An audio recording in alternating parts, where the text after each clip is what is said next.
Budget के बाद देश भर में सबसे ज्यादा चर्चा न्यू टैक्स रेजीम और एनपीएस टैक्स बेनिफिट को लेकर हो रही है। हर सैलरीड एम्प्लॉय और प्रोफेशनल यही जानना चाहता है कि नया सिस्टम असल में फायदा देता है या नहीं। कम टैक्स रेट की बात तो हो रही है, लेकिन क्या टैक्स सेविंग सच में बच रही है? आज के इस वीडियो में हम हेडलाइंस नहीं बल्कि असली नियमों की बात करेंगे। ये पूरा एनालिसिस ऑफिशियल बजट रूल्स पर आधारित है। Hello everyone and welcome to our channel EDP services. सबसे पहले समझते हैं कि एनपीएस आखिर है क्या और क्यों इसे इतना इम्पोर्टेंट माना जाता है। एनपीएस यानी नेशनल पेंशन सिस्टम एक government supported retirement saving scheme है। इसका मकसद शॉर्ट टर्म टैक्स सेविंग नहीं बल्कि लॉन्ग टर्म रिटायरमेंट सिक्योरिटी देना है। जॉब के दौरान किया गया छोटा इन्वेस्टमेंट फ्यूचर में बड़ा सपोर्ट बनता है। इसी वजह से एनपीएस सैलरी प्लानिंग का अहम हिस्सा रहा है। अब आते हैं सबसे बड़े सवाल पर जो हर टैक्स पेयर पूछ रहा है।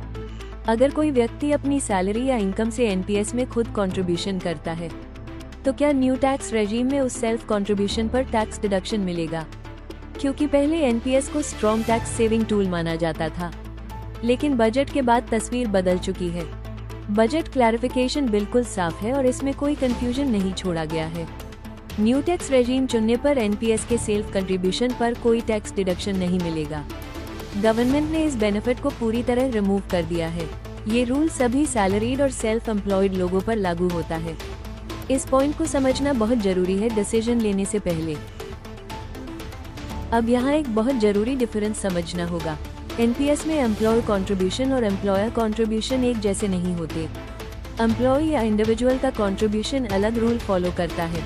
एम्प्लॉयर द्वारा किया गया कंट्रीब्यूशन अलग सेक्शन में आता है।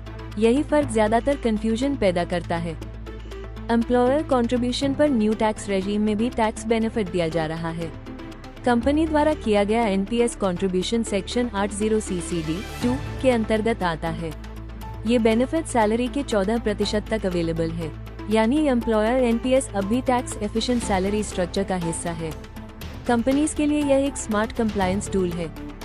अगर आपको ये वीडियो पसंद आ रही है तो ऐसी ही इंफॉर्मेशनल वीडियोस के लिए हमारे चैनल को सब्सक्राइब करें, बेल आइकॉन दबाएं, वीडियो को लाइक करें, अपने दोस्तों के साथ शेयर करें और हमें फॉलो जरूर करें। किसी भी अन्य जानकारी के लिए हमें कॉल करें। ओल्ड टैक्स रेजीम में एनपीएस सेल्फ कंट्रीब्यूशन पर टैक्स डिडक्शन मिलता था।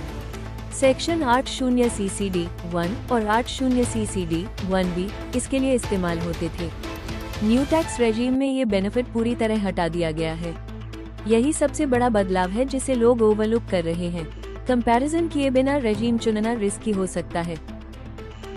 इस बदलाव का सीधा असर सैलरीड एम्प्लॉइज पर पड़ेगा।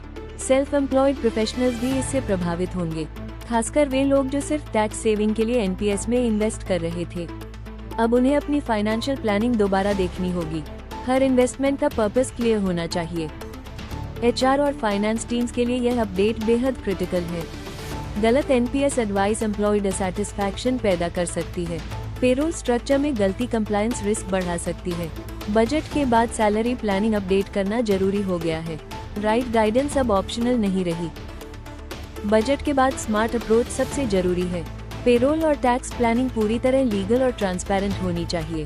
सैलरी स्ट्रक्चर एम्प्लॉय को क्लियर तरीके से समझ आना चाहिए। कंप्लायंस में कोई ग्रे एरिया नहीं छोड़ा जाना चाहिए। लॉन्ग टर्म सेफ्टी यहीं से शुरू होती है। अगर न्यू टैक्स रेजीम या एनपीएस को लेकर कंफ्यूजन है तो प्रोफेशनल एचआर सपोर्ट लेना सबसे सही फैसला है। ईडीपीएस कंपनीज को पेरोल, एनपीएस और कंप्लायंस में एक्सपर्ट गाइडेंस देता है। बजट चेंजेस के बाद सिस्टम अपडेट करना आसान बनाता है ताकि रिस्क नहीं, ग्रोथ फोकस रहे। If you like this video, please like, comment, share and subscribe to our channel, EDP Services. Till then, stay informed, stay compliant and stay connected with EDP Services.